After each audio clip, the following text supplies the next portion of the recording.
po sa tanong ninyo. First, yung unang tanong is, ayawan ko ba nitong ating, wala kasi ma'am it would be an incongruity to use the word legalize corruption.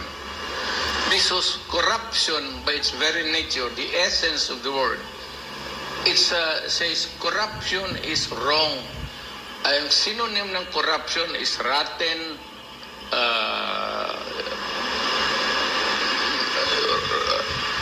rotten government. wrongful,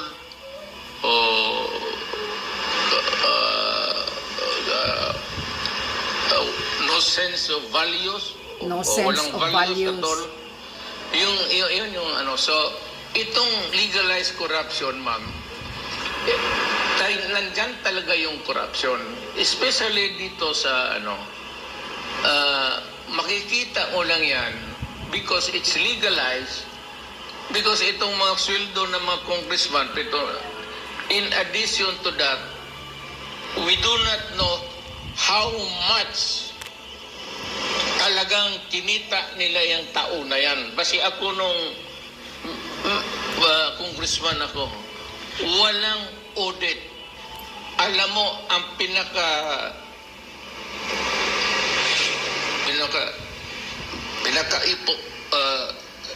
government entity na takot-nakot ang COA. So, itong mga co-auditors, umiilag talaga yan. At hindi nag-audit yan. Kung ano lang yan, sabi mo, certification, tama na yan. So lahat yan sila ganon. Yung extraordinary one, i-justify na niya. I don't know kung ngayon, kasi nagkabukuhan na, meron talagang additional swat, anong maidagdag nila doon. Pero hindi naalis yung doon. Hindi na talagang hindi naalis yan. Galing ako niyan. Pork barrel, pareho lang naman yan. Wala na pork. What is really pork and what is barrel? There's nothing to it, yung pork barrel. So, the only way really to know the truth of where the money went or where the money goes is to open the books at makikita at each and every congressman kung magkano. And you will see there that hindi yan tabla, ma'am. There are the congressmen who are favored and the congressmen, yung lalo na yung medyo may prinsipyo, hindi humihingi. Yung kung binibigay, tinatanggap.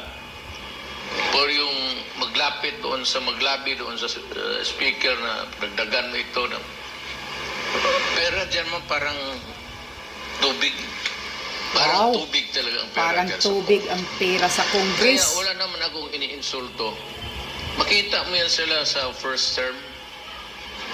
Baka alim naka 3 terms. Makita mo sa lifestyle sa first term. Nakita ko kasi nandoon ako. Makita ko ba? Tamaraw, gano'n. Yung iba, nagpapabida pa, kunwari, nagpamasahe sila. Just to make an impact which is really pure hypocrisy. Yes. Tapos makikita mo yung mga nationalistic, kunwari, they pretend to impose on the people a set of values and principles. Hindi naman nila ginagamit. They do not practice it, they do not adopt it, they are just mouthing it, but they are kasali doon. Kung ilabas mo yung sa Congress, makikita mo talaga kung sino ang Pilipino. Malaman mo na walang Pilipino dyan. Ayaw ko kung anong tribo nila. Oo, ganon. Grabe yan. Kaya yan, the only way to know the truth is to make public the information which is mandated by the Constitution to be given to a citizen who wants to know sana yung pera ko. Correct. Where are the taxes? Eh kung hindi ko alam na huwag na tayo magbayad ng tax. Wag nang magbayad ng Ako, I tax. suggest, kung hindi ibigay yan, you follow me, I will not pay my taxes anymore. Pero wala naman akong negosyo. Huwag na kayo magbayad. Palamin mo muna kung saan mo ginastos yung pera ko at magbayad ako. Pero kung bulahin mo lang ako year in, year out, hindi ko alam kung ano talaga ang nangyari sa pera natin. Hindi ako magbayad ng hindi naman tayo mag-revolution. We will just tell the people, do not pay your taxes until Congress makes it public. Correct. Hindi mo masama dyan. Silent revolution to, Tatay Digong. Huwag kayong rebellion, Huwag na kayong mag-file ng taxes.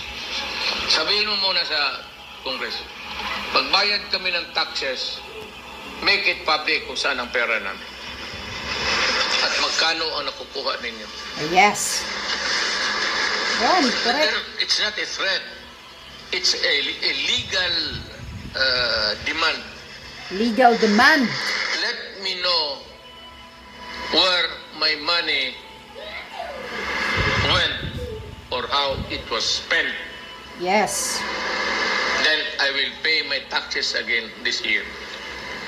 Without informing me kung ninanakaw ba ninyo o short change kami o baka ang binigay naming peso, ginawa lang ninyo 50 ang ginastos ninyo, yung 50 kinurakot ninyo, kanukuha niyan. Hindi ako magbayad ng taxes na yan kung gano'n. Gano'n lang. Huwag kayong bayad ng taxes.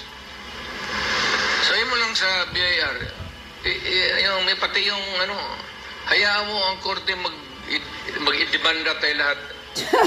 Kung ilang milyon tayo hindi magbayad. Maski ba yung 50 million Filipinos hindi magbayad ng taxes, hindi na kaya ng korte yan, hindi kaya ng prosecutor yan, i-prosecute kayo. For what? And besides, it's a give and take. It's a legal demand. Yes. It is not an unlawful demand. Okay, see? Sabi ni Tatay Digong, follow me. Huwag na kayong magbayad ng tax. It's a legal demand. Kaya huwag kayong matatakot. Ayan. Ang ama ng bayan na makamasa na ang nagsasalita, follow me. At huwag na kayong magbayad ng tax. At least, ipapakita ng Congress ang audit. Ilalabas nila ang pera ng taxpayer. Yes, that is reasonable. That's nice, Tatay Digong. Ito na yung simula, tambaluslos, silent revolution na ito. Tingnan mo, tambaluslos, ang susunod na aksyon ng mga mamamayang Pilipino na inaapi na ninyo.